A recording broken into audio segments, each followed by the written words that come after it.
ఆశ్చర్యకరుడు, ఆలోచనకర్త, నిత్యుడగు తండ్రి, సమాధానాధిపతి అయిన యేసుక్రీస్తు పరిశుద్ధ నామమున ఈ ఉదయకాల శుభములు మీకు తెలియజేస్తున్నాను. ఇది నా దేవుని యొక్క వాక్య ధ్యానము. యేసుక్రీస్తు ప్రభువుల వారికి ఉన్నటువంటి మరొక పేరు వ్యవసాయకుడు.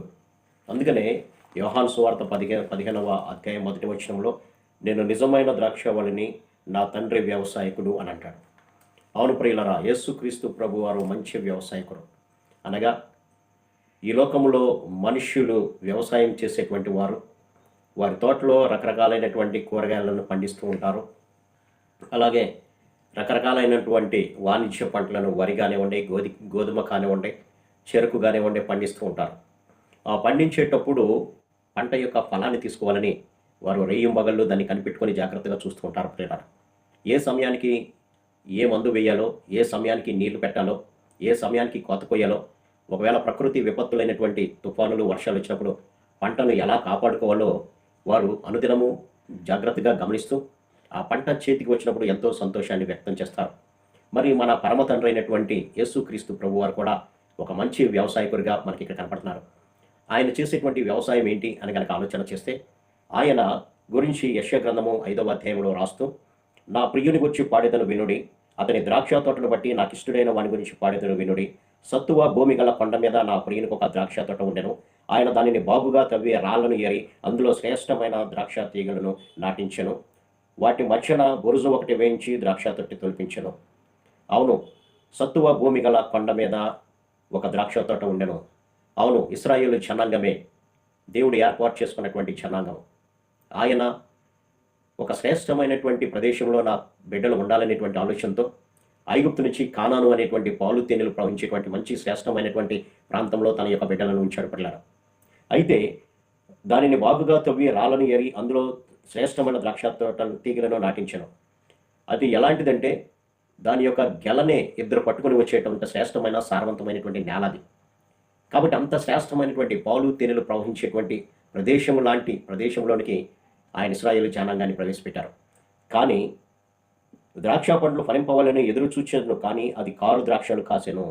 అవును, తన పేరు పెట్టబడినటువంటి జనులు ఆయన చేసినటువంటి మహా అద్భుతమైనటువంటి కార్యాలను, ఎర్ర సముద్రాన్ని పాయలుగా చేయడము, ఆరిన నేలను వారు నడిపించడము, ఆహారం కావాలన్నప్పుడు దేవతలు తినేటువంటి మన్నాను కురిపించడము, అలాగే మాంసము కావాలన్నప్పుడు పూరేలను రప్పించడము, బండ నుండి నీళ్లు రప్పించడము, పగలు ఎండ దెబ్బ తగలకుండా రాత్రి వెన్నెల దెబ్బ తగలకుండా వారిని క్షేమంగా ప్రవేశపెట్టేటువంటి మార్గంలో వారు నడిపిస్తున్నప్పుడు వారు ఎటువంటి పరిస్థితుల్లో చేశారు అంటే దేవునికి కోపం తెప్పించేటువంటి విగ్రహారాధన మొదలుపెట్టినట్లుగా మనం చూడవచ్చు.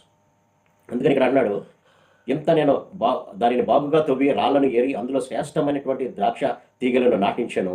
ద్రాక్ష పండ్లు ఫలించాలని ఎదురు చూచాను, కానీ అది కారు ద్రాక్షలు, అనగా తినడానికి పనికిరానటువంటి ద్రాక్షలు కాసింది పిల్లలు. అలాగే ఇశ్రాయేలు జనాంగం కూడా దేవుడు ఇచ్చినటువంటి ఆ యొక్క శ్రేష్టమైనటువంటి ఫలాన్ని కాలదనుకొని విగ్రహారాధన వైపు తిరిగి దేవునికి కోపం రప్పించినట్లుగా మనం చూడవచ్చు.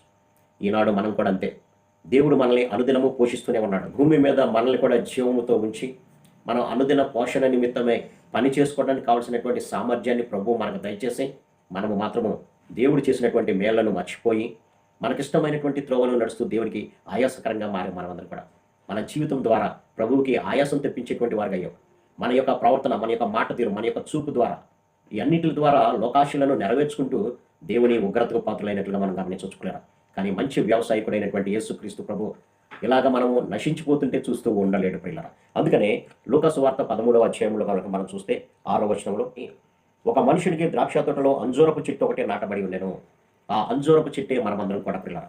తోట అనేది ఈ లోకాన్ని గనక సాదృశ్యంగా తీసుకుంటే, ఈ లోకంలో ఒక మంచి ఉద్దేశంతో, ఒక ఫలభరితమైనటువంటి జీవితం మనం ఉండాలి అనేటువంటి ఆలోచనతో ప్రభువు అంజూరపు చెట్టును నాటినట్లుగానే మనల్ని కూడా నాటాడు. అయితే ఆయన దాని పండ్లను వెతక వచ్చినప్పుడు ఏమీయూ దొరకలేదు. అవును, ప్రభు మనల్ని ప్రవేశపెట్టి సమస్తాన్ని మనకి సమకూర్చిన తర్వాత ఈయనలో ఏదన్నా నా కొరకు మంచి ఉన్నదా, ఈయనలో ఏదన్నా నా కొరకు మంచి కార్యం చేశాడా అని మనల్ని పైనుంచి కింద వరకు వెతికినప్పుడు ఇక్కడ కనపడుతుంది ఏమీయూ దొరకలేదంట చెట్టును వెతికినప్పుడు. అలాగే మన జీవితాలు కూడా ప్రభు కొరకు ఒక మంచి పని, ప్రభు కొరకు ఒక సాక్షాత్మైనటువంటి జీవితం ఉందా లేదా అని ప్రభువు మనల్ని పరిశీలన చేసినప్పుడు కూడా ఏమీ దొరకనటువంటి స్థితి మనకి ఇప్పుడు కనపడుతుంది.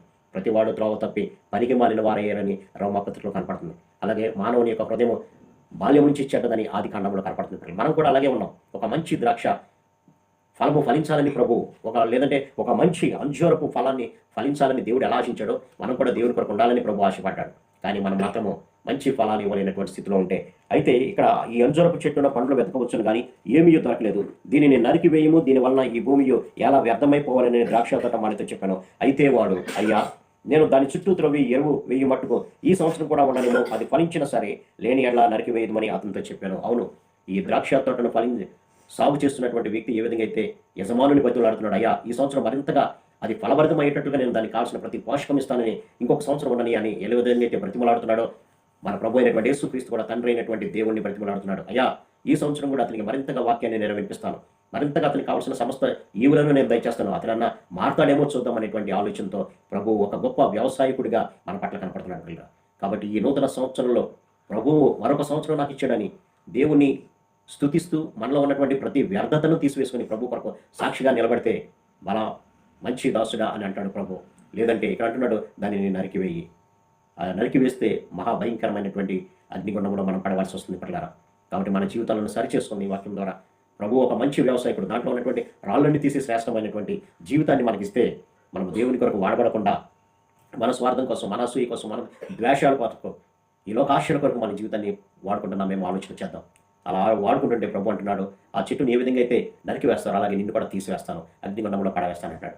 కాబట్టి అటువంటి స్థితి రాకుండా మన జీవితంలో జీవం ఉండగానే ప్రభు వైపు చూచి మనలో ఉన్నటువంటి ప్రతి పాపాన్ని కూడా ఒప్పుకొని విడిచిపెట్టి ఆయన కనికరాన్ని పొందుతాం. అటు కృపా పరిశుద్ధాత్మ దేవుడు మనందరికీ దయచేయండి గాక. ఆమేన్. ప్రార్థన. సర్వశక్తిగా ప్రేమ గల మా తండ్రి, మీరు ఇచ్చిన శ్రేష్టమైన మాటలు బట్టి మీకు వందనాలు నాయన. నేను మంచి వ్యవసాయకుని అన్నావు ప్రభా, మాకు కావాల్సిన సమస్తం ఇస్తున్నావు, కానీ మేము మీకు మా జీవితం ద్వారా కారు ద్రాక్షలు ఇచ్చేవారుగా ఉంటున్నాను నాయన. ఇదిగోనైనటువంటి తీసివేసి నూతన సంవత్సరంలోనైనా ఒక నూతన మనసును మాకు దయచేసి మీకు లోబడేటువంటి జీవితం జీవిస్తూ మీకు సాక్షి నిలబడే భాగ్యం దయచేయమని యేసు నామమున అడిగి కొంచెం తండ్రి. ఆమేన్. God bless you.